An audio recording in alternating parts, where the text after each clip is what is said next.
On, please. Congratulations to our opponent. Their guy pitched really well. I think our guys were up to the challenge. We had a couple spots where maybe things could have changed the fortune of the game a little bit and made it tighter earlier.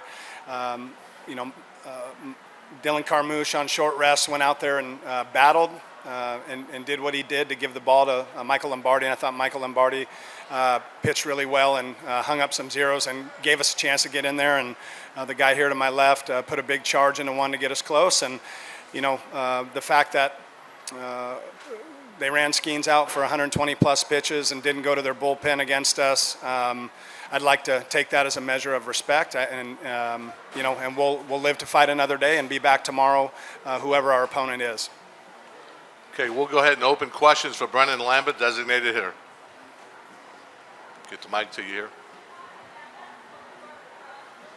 Brennan, VK Jones from Crescent City Sports. What was on your mind when you went to bat and you hit that big-time home run to get y'all back in the ball game? Yeah, I was just trying to get a fastball, something I can get out over the plate and kind of stay with my approach, middle backside, and I got a good pitch to hit, and the chips fell that way, so it was pretty special. Gary Smith with NOLA.com.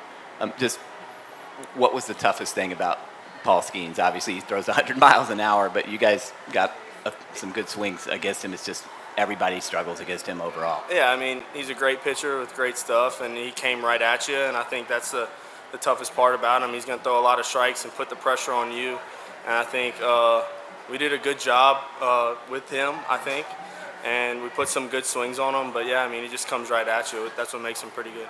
And how confident are you heading into tomorrow the way you guys are playing right now? Yeah, I really like our chances tomorrow. We're swinging the bat well. We're throwing the ball well. We're playing pretty good defense. And if we keep this up, I think we could play till Sunday or maybe Monday. Any other questions for Brennan? Okay, Brennan, we'll go ahead and release you. Congratulations on your big at-bat there. Thank you. Questions for Coach?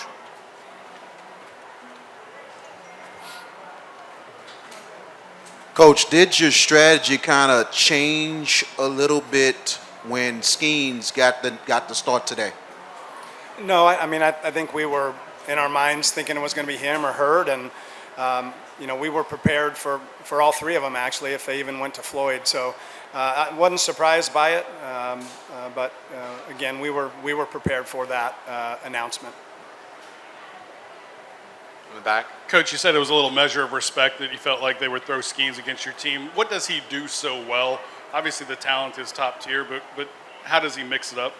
Yeah, he uses all quadrants of the plate, in and out, and up, and spins the curveball. And he's a big, tall glass of water. So when you're big like that, you create angle, and at times makes it difficult to square guys up. And when you have the numbers that you have and you've won and you're used to doing that, you tend to have a different kind of confidence and swagger about you. And he's a horse, so he can. I'm surprised actually that he hadn't gone longer than 7 innings before, and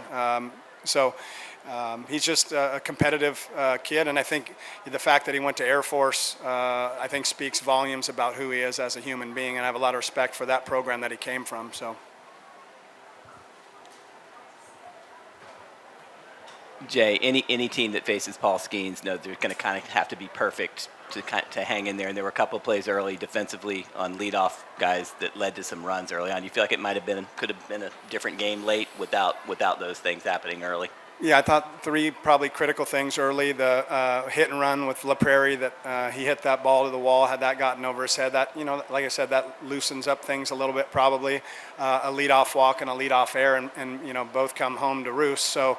Again, like we always talk about with each other, is championship baseball. You've got to play good defense and pitch and not give away free runs. And unfortunately, we did that, which again makes it more difficult and challenging to come back against anyone, but particularly against a guy like Paul Skeens.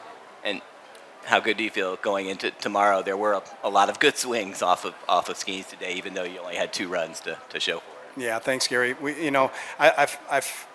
the resilience our guys have shown all year and just the mentality with which they're going about it, I feel really good about it. We have our full pin and Ricky Castro and Billy Price, and so we feel good where we're at, and we just take tomorrow as it comes. And our back's been against the wall all season, and so I mean, what's another game to have your back against the wall? So we'll be ready. The guys will be ready.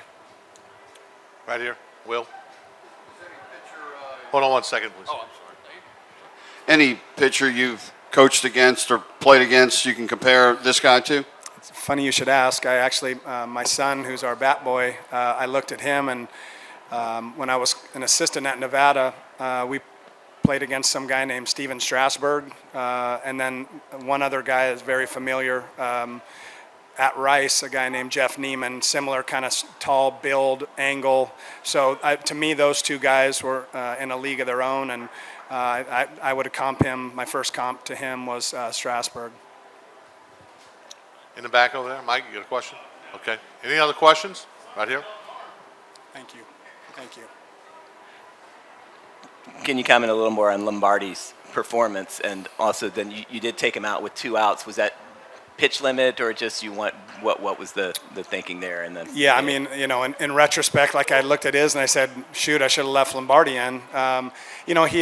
He had pitched for us at the end of the week in Clearwater.